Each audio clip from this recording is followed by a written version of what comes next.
Magandang gabi mga kabulgar, simulan na natin ang mga balita ngayong Biyernes.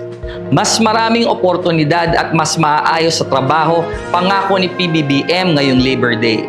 Para sa Boses ng Katotohanan, narito si Kim Plagata. Pinangunahan ni Pangulong Bongbong Marcos Jr. ang nationwide celebration ng 124th Labor Day na idinaos sa KCC Convention and Event Center sa General Santos City nitong Mayo 1. Hindi po kami tumitigil sa paghahanap ng mga paraan upang dumami pa ang trabaho, ang kabuhayan at ang mga oportunidad para sa ating lahat. Bitbit ang temang disenteng trabaho para sa lahat, isang hangaring bagong Pilipinas, sama-samang mararating, itinampok sa okasyon ng iba't ibang programa at serbisyong inilaan para sa mga manggagawang Pilipino at mga naghahanap ng trabaho. Hangad namin, disenteng trabaho para sa bawat Pilipino. Kaya ako pinapadali ng iba't ibang paraan ng pamumunuan sa bansa upang dumami ang trabaho na available. Kabilang dito ang job fair na may halos 4,000 bakanteng trabaho mula sa DOLE at skills demonstration mula sa TESDA. Mayroon ding mga serbisyong hatid mula sa PhilHealth sa ilalim ng Yakap Project at isang one-stop shop na naglalaman ng iba't ibang programa at tulong mula sa pamahalaan. Sa mensahe ng Pangulo, binigyang diin nito ang pangako ng pamahalaan na palalakasin pa ang sektor na manggagawa sa pamamagitan ng paglikha ng mas maraming oportunidad at pagpapabuti ng kondisyon sa trabaho. Dagdag din nito na titiyakin pa na magkakaroon ng sapat na proteksyon at benepisyo para sa mga manggagawang Pilipino. Dahil sa patuloy na pagkilos, malalampasan din natin ang lahat ng hamon. Hangad natin ay disenteng trabaho para sa ating mga manggagawa tungo sa isang bagong Pilipinas. Mabuhay ang ating mga manggagawa! Mabuhay ang bagong Pilipinas! Nagbubulgar, Kim Plagata. DOTR ipinatigil ang pagtanggap ng mga bagong TNVS at MC taxi riders. Para sa Boses ng Katotohanan, narito si Brian Kitson. Iniutos ng Department of Transportation na itigil ang onboarding o pagtanggap ng mga bagong driver at rider ng transport network companies at motorcycle taxi platform providers. Ayon kay Secretary Giovanni Lopez, batay ito sa datos na nagpapakitang lumampas na sa itinakdang limit ang bilang ng driver at rider ng ilang kumpanya. Babala ng ahensya, maaari maparusahan ang mga kumpanyang lalabag sa nasabing patakaran. Nagbubulgar, Brian Kitson. DFA walang kumpirmasyon kung may physical sightings kay Zaldico sa France. Para sa Boses ng Katotohanan, narito si Jomar Martinez. Bagamat nagbigay ng pahayag si Foreign Affairs Secretary Maria Teresa Lazaro noong Huwebes, April 19, kaugnay ng impormasyong namataan umano si dating Ako Bicol Party List Representative Zaldico sa Paris, France, wala ng kumpirmasyon kung totoo ngang may physical sighting sa dating mambabatas. Ayon kay Lazaro, nagmula ang impormasyon sa isang pinagkakatiwalaang diplomatic source. Dagdag pa niya, sensitibo ang mga usapin hinggil sa asylum sa Europa. Sa kasalukuyan, mahigpit umanong minomonitor ng Philippine Embassy sa France ang sitwasyon. Samantala, wala ng kumpirmasyon ng DFA mula sa embahada nito sa Portugal kung may hawak na Portuguese passport si Ko. Nagbubulgar, Jomar Martinez. Dagdag sahod at bawas presyo, sigaw ng mga manggagawa mula sa iba't ibang sektor. Sa pagdiriwang ng Labor Day ngayong May 1, 2026, nagtipon ng mga manggagawa mula sa iba't ibang sektor upang magprotesta sa dagdag na sahod, pagbaba ng presyo ng mga bilihin at karapatan sa pag-uunyon.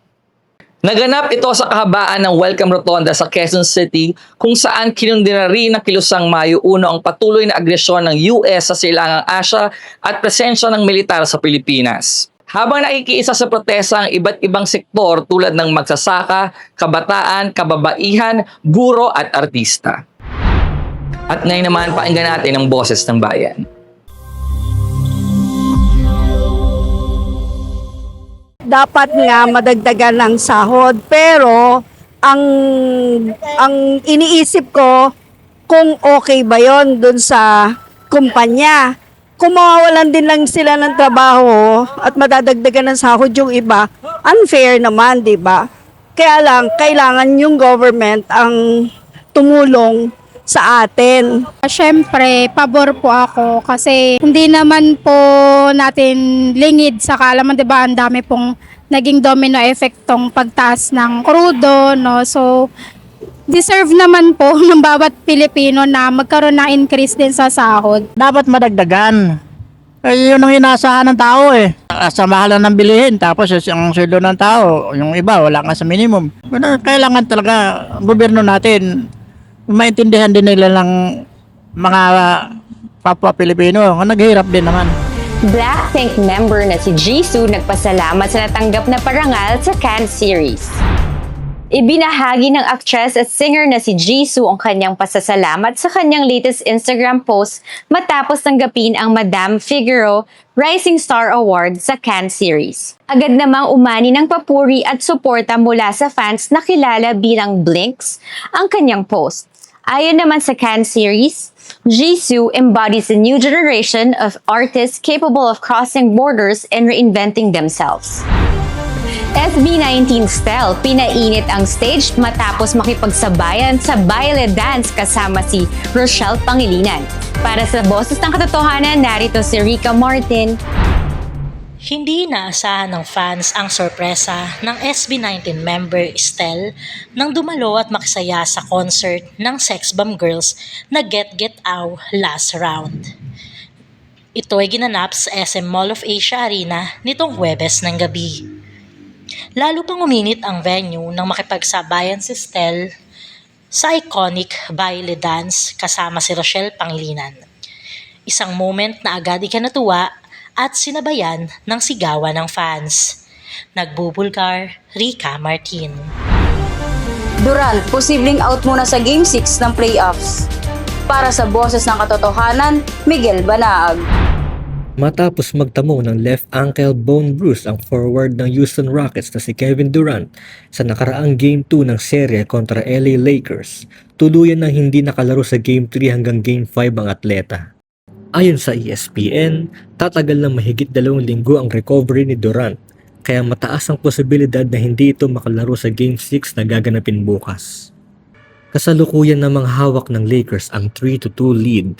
Nagbubulgar, Miguel Banaag. Nadaan ako kanina yan sa Welcome Rotonda. On the way dito sa studio, marami talaga ang nagprotesta ngayong araw. At yung sigaw nila yung parehong hinaing pa rin ng mga Pilipino na pagtaas ng kanilang mga sweldo at pababain ang presyo ng mga bilihin. Pero Tons, yun na nga, normal naman na yan. Nangyari na rin yan before. It's just that... Every year. Yes, every year. So it's just that nangyari yung gulo, diba? No one expected na magkakaroon ng gera between the Middle East and America. So lahat talaga ng presyo ng bilihin tumaas. Mas lalong tumaas. Yeah, mas lalong tumaas. Kaya syempre, maraming mga manggagawa, yung mga ordinary manggagawa, lalo talaga naapektuhan. Hirap din talaga. No? Pero kanina din, pinangako naman ni PBBM na ang gobyerno daw ay magbibigay ng mas magandang oportunidad at maraming trabaho. So, tingnan lang natin yon. May 1, walang traffic kahit Nel Gaanina. May laad ka ba today? Wala naman. So, I guess yun na lang muna tayo ngayon. Happy Labor Day. Happy Labor Day. Sa lahat ng mga kabulgar. At yan ang mga boses na nangibabaw ngayong araw na ito. Ako si Michelle Season Tolentino at para sa iba pang mga balita, tumutok lang sa aming website www.bulgaronline.com. Maaari kayong bumisita sa aming mga social media accounts. Ako si Tons Edanio. Sa panahong mahalaga ang katotohanan, bayingayin pa rin ang boses ng bayan.